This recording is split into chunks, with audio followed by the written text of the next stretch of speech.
गणपती बाप्पा येत आहेत म्हटल्यावर मोदक तर झालेच पाहिजेत. सगळ्यांच्या आवडीचे उकडीचे मोदक अगदी सोप्या पद्धतीने कसे बनवायचे ते दाखवणार आहे. व्हिडिओ शेवटपर्यंत पहा. लोण्याहूनही मऊ आणि दिसायला इतके आकर्षक असे सुबक मोदक बनवून तयार आहेत. व्हिडिओ शेवटपर्यंत पहा, तेव्हा तुम्हाला अगदी सोप्या काही काही टिप्सही समजतील.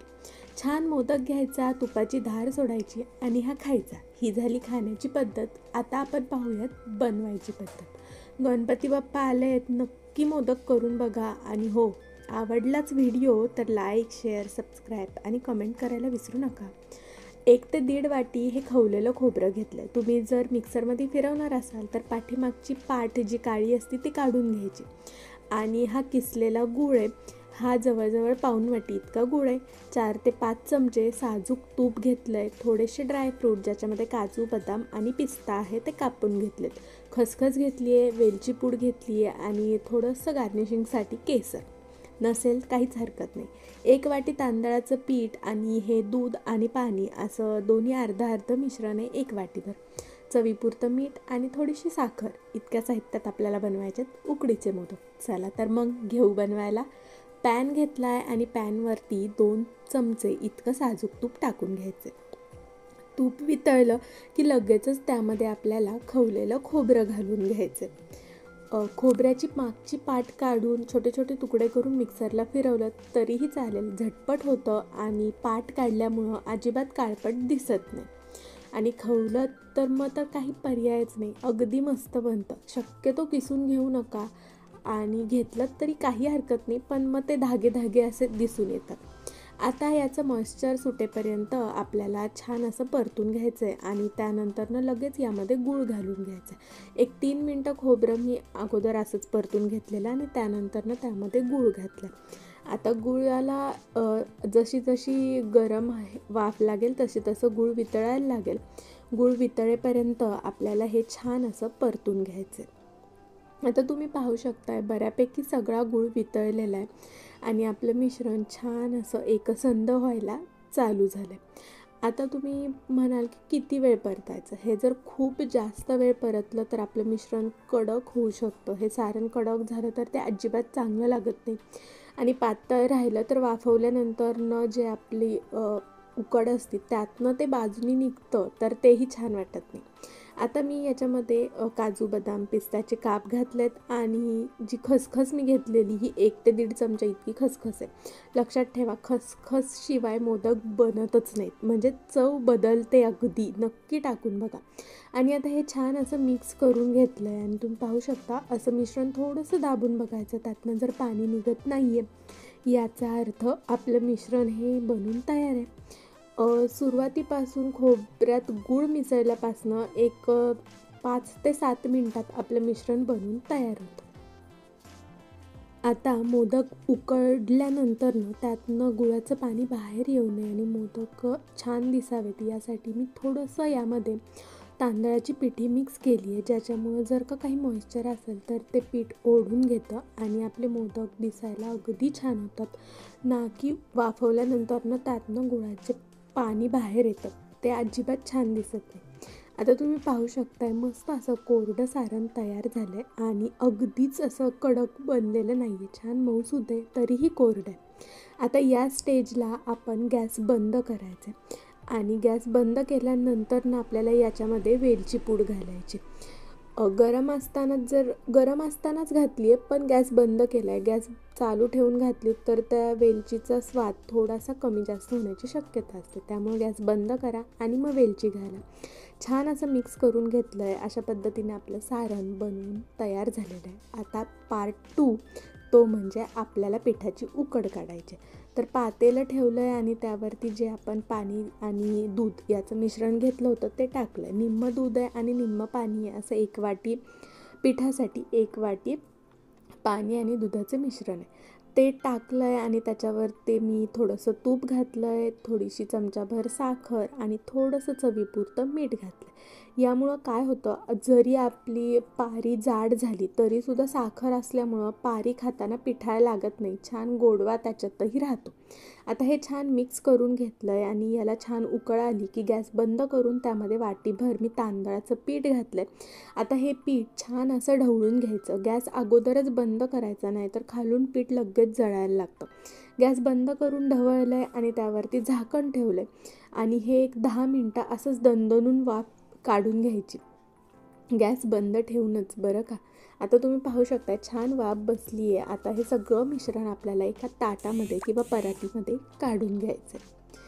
आता हे मिश्रण काढून घेतलं तर हे मिश्रण थोडंसं थंड होऊ द्यायचं. असं हलकंसं कोमट असताना हाताला सोसवेन असं झालं की त्याच पातेल्यात मी थोडंसं पाणी घेतलं आहे आणि पाण्याचा हात लावून लावून आपल्याला हे मिश्रण छान असं मळून मळून घ्यायचं. तुम्हाला मोदक करायची काहीच टेन्शन घ्यायची गरज नाही आहे. जर हे पीठ तुम्ही व्यवस्थित मळलं तर तुमचे मोदक अगदी सहज बनून तयार होतात. तेव्हा हे पीठ अगदीच पातळ न करता छान असं पाण्याचा हात घेत घेत घेत आपल्याला छान असं मळून घ्यायचं. एक 5 ते 6 मिनटं मी हे पीठ छान असं मळलं. तुम्ही पाहू शकता अगदी लोण्यासारखं तयार झालं. आता यावरती मी थोडंसं तूप घालून पुन्हा मळणार आहे, कारण तुपामुळं आपलं जे वरचं आवरण आहे ते छान पांढरं शुभ्र दिसतं आणि त्याला एक वेगळीच चकाकी येऊन जाते.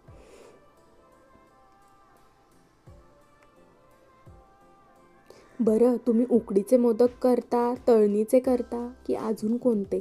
छान छान मोदकाच्या रेसिपीजसाठी तर चॅनलला सबस्क्राईब कराच, पण वेगवेगळे छान व्हिडिओजसुद्धा आपल्या चॅनलवरती येतात, तेव्हा नक्की सबस्क्राईब करा. चला आता मोदक बनवायला घेऊयात. तर या पद्धतीनं छोटे छोटे गोळे तयार करून घ्यायचे. शक्यतो हे जे बाजूचं पीठ आहे ते झाकून ठेवा एखाद्या कापडाने, जेणेकरून ते छान मऊसूत राहील. या पद्धतीनं आपल्याला अंगठ्याच्या आणि सगळ्याच बोटांच्या मदतीनं छान अशी पारी तयार करून घ्यायची. तुम्हाला जर पारी तयार करणं अवघड वाटत असेल तर तुम्ही लाटणं पोलपाट घेऊन छोट्या छोट्या पुऱ्या लाटून घेऊ शकता आणि त्याचं मग मोदक तयार करून घेऊ शकता. मध्ये थोडंसं जाडसर ठेवत साईडनं फिरवत फिरवत असं साईडनं पातळ आणि मध्ये अगदी किंचितसं बाजूपेक्षा थोडं जाड ठेवलं आहे, जेणेकरून खालनं आपला मोदक फाटणार नाही. आता तुम्ही पाहू शकता जी 3 बोटं आहेत, अंगठा, त्याच्या बाजूचं बोट आणि मधलं बोट, या 3च बोटांच्या मदतीनं मी छान अशा कळ्या पाडून घेते. जितक्या शक्य असतील तितक्या जास्त कळ्या पाडायच्या, पण विनाकारण खूपच कळ्या पाडायला जायचं नाही. जर तुम्ही नवीन नवीन मोदक करत असाल, अगदी छान एक 9 ते 10 कळ्या पडल्या, 7-8 कळ्या पडल्या तरीही मोदक छानच दिसतो. आणि शेवटी दिसण्यापेक्षा खाण्याला जास्त महत्त्व आहे, त्यामुळं चव छान असेल तर मोदक अप्रतिम बनलेत असं समजायचं. हळूहळू प्रयत्नांनंतरनं तुमच्या कळ्या छान पडतील आणि मोदकही सुबक होतील. अगदी पहिलाच मोदक मस्त आणि छान कळीदार होईल अशी अपेक्षाच ठेवू नका, म्हणजे अजिबात वाईट वाटणार नाही. पाहू शकता या पद्धतीनं कळ्या पाडून घेतल्या की सगळ्या कळ्या आपल्याला एकाच दिशेने झुकवत जायच्यात. तुम्ही गोल फिरवत फिरवत झुकवलात तरीही चालेल किंवा अलगद सगळ्या कळ्या एका बाजूने झुकवत घ्यायच्या आणि या पद्धतीनं अंगठ्या आणि त्याच्या बाजूच्या बोटाच्या मध्ये पकडत छान असं गोल गोल फिरवत आपल्याला मोदक बंद करून घ्यायचे, तोंड बंद करायचं आणि जे वरती एक्स्ट्राचं पीठ असतं तेही आपल्याला बाजूला काढून घ्यायचे, नाहीतर ते अगदीच पीठ लागतं. आणि खालच्या बाजूनी छान दोन्ही हाताच्या मदतीने असं गोल गोल फिरवत जे आहे ते मोदकाला आकार द्यायचा आणि तुम्ही पाहू शकता अगदी मस्त असा मोदक बनून तयार झाला. आता जर तुमच्या कळ्या नाहीच पडल्या व्यवस्थित तर काय करायचं याची टीप देते बघा. पारी थोडीशी करून झाली की पहिल्या कळ्या न पाडता थोडंसं सारण त्याच्या आतमध्ये ठेवून घ्यायचं, बोटांना थोडीशी पिठी लावायची आणि या पद्धतीनं कळ्या पाडायला चालू करायचं. इथपर्यंत तर सगळ्यांनाच छान जमतं. फक्त मोदक बंद करत असताना कधीतरी असं होतं की मोदकाच्या कळ्या अगदीच लुप्त होऊन जातात, म्हणजे नंतर ना दिसेनाशाच होतात. अशा वेळी काय करायचं तेच सांगणार आहे. आता पाहू शकता या पद्धतीनं गोल गोल गोल गोल फिरवत आपल्याला मोदकाचं तोंड बंद करायला चालू करायचं. सारण बोटाने आतमध्ये दाबायचं आणि या पद्धतीनं एक्स्ट्राचं पीठ काढून घ्यायचं. आता तुम्ही पाहू शकता अगदी हलक्याशा कळ्या दिसत आहेत, तेव्हा अशा पद्धतीनं चमचा घ्यायचा आणि जिथं आपल्या कळ्या दिसत आहेत तिथं थोडंसं चमच्याच्या सहाय्यानं असं सेट करून करून आपल्याला कळ्या छान उठावदार अशा करून घ्यायच्यात. या पद्धतीनं केलं तरीही मोदक अगदी मस्त दिसणार. आता असेच सगळे मोदक मी बनवून घेते. बनवून घेतलेले सगळे मोदक आपल्याला चाळणीवरती वाफवण्यासाठी म्हणजे उकडण्यासाठी ठेवायचेत. तर चाळणीवरती मी इथे हळदीची पानं ठेवते. तुमच्याकडे नसतील तर तुम्ही केळीचं पान ठेवू शकता आणि अगदीच ते नसेल तर एखादं सुती कापड ठेवू शकता आणि तेही नसेल तर चाळणीला तूप लावून तसेच मोदक ठेवले तरी काहीच हरकत नाही. आता मोदक वाफवायच्या अगोदर हे सगळे मोदक आपल्याला एकदा पाण्यामधनं काढून घ्यायचे. याच्यामुळं काय होतं की आपले मोदक खूप जास्त वेळ जरी राहिले तरीसुद्धा त्याला तडा जात नाहीत आणि छान मऊसूत असे मोदक आपले खूप वेळ टिकून राहतात. तेव्हा पाण्यातनं मोदक नक्की काढा. आता सगळे मोदक मी पाण्यातनं काढलेत. बाजूला पाणीही उकळून घेतलं. तर ही चाळणी मला त्या पाण्याच्या भांड्यावरती ठेवायची आहे. आता वरनं छान दिसावेत आणि थोडेसे आकर्षक वाटावेत यासाठी मी केशराच्या काड्या घालते. केशराच्या काड्या 1-1, 2-2, 3-3 अशा पद्धतीनं तुम्ही मोदकांच्या वरती ठेवू शकता. हे ऑप्शनल आहे. नाही केलं तरी काहीच हरकत नाही. किंवा तुमच्याकडं गुलाबाच्या पाकळ्या असतील त्या ठेवल्यात तरीही चालेल. आता झाकण ठेवलं आहे आणि एक 7 ते 8 मिनटं छान अशी आपल्याला उकडून घ्यायचेत म्हणजे वाफवून घ्यायचेत. 10 मिनटापेक्षा जास्त अजिबात वाफवू नका, नाही तर मग ते नंतरनं वातट व्हायला लागतात कारण की खूप ओव्हर कुक होतात. ऑलरेडी आपण पिठ्याला उकड काढून घेतलेली असते. त्यामुळं इथे एक 7-8 मिनटामध्ये छान असे मोदक बनवून तयार होतात. तुम्ही पाहू शकता केशराच्या काड्यांचाही छान असा रंग खाली उतरलेला आहे आणि आपले अगदीच सुबक आणि उत्तम असे मोदक बनवून तयार झालेले आहेत. त्यामुळे या पद्धतीनं मोदक नक्की बनवा आणि मोदक बनवायला घाबरत असाल तर घाबरू नका. काहीतरी जुगाड करायचं आणि मग मोदक बनवायचेच, कारण बाप्पांसाठी त्यांच्या आवडीचा नैवेद्य हा तर झालाच पाहिजे.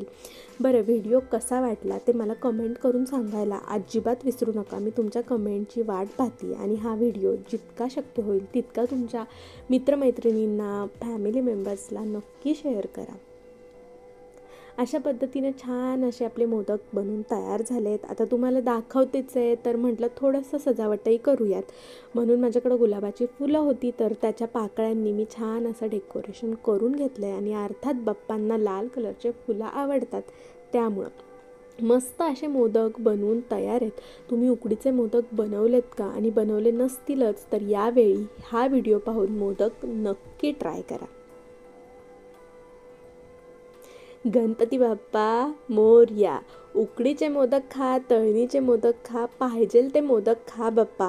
पण यावर्षी का होईना आम्हाला छान छान असं आरोग्य लाभू देत असं बाप्पाकडं प्रार्थना करूयात आणि बुद्धी, आरोग्य आणि हे सगळंच बाप्पा आपल्याला देणारच आहे जेव्हा आपण त्याला छान छान असं नैवेद्य करून दाखवूत. आणि हो, उकडीच्या मोदकांवरती तूप टाकणं हे मॅन्डेटरी आहे. तूप टाकलं तरच मोदकाची चव अगदी डबल होते. अशाच पद्धतीनं मस्त असे मोदक तयार आहेत. तुम्ही पाहू शकता अगदी सहज हाताने मोदक तुटत आहेत, अगदी मऊ बनलेत आणि खायला जितके अप्रतिम आहेत तितकेच दिसतायतही मस्त. तेव्हा एक लाईक, शेअर, सबस्क्राईब तेवढं नक्की करा. परत सांगते आहे कारण की आपलं चॅनल नवीन आहे आणि चॅनलला छान अशी उभारी घेण्यासाठी तुमच्या सपोर्टची खूप खूप खूप गरज आहे.